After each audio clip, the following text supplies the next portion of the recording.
En diverses escoles i instituts de Catalunya s'han succeït aquest matí les protestes contra les retallades pressupostàries en l'educació convocades per la majoria dels sindicats.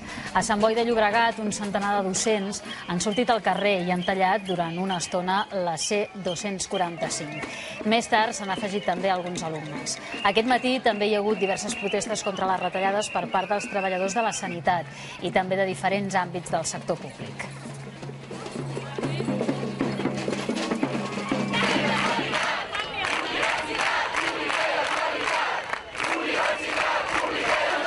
Les queixes també han arribat a la universitat. Uns quants centenars d'estudiants d'arquitectura de la UPC han tallat durant més d'una hora la Diagonal, cosa que ha provocat cues importants tant d'entrada com de sortida de Barcelona durant el matí.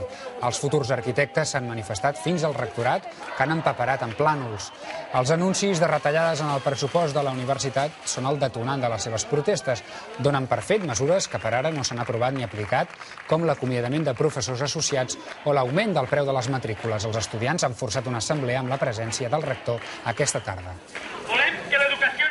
El conseller Lluís Recoder ha tornat a denunciar la falta d'inversió del Ministeri de Foment en el servei de Rodalies. El ministre ja li ha replicat. José Blanco ha assegurat que la Generalitat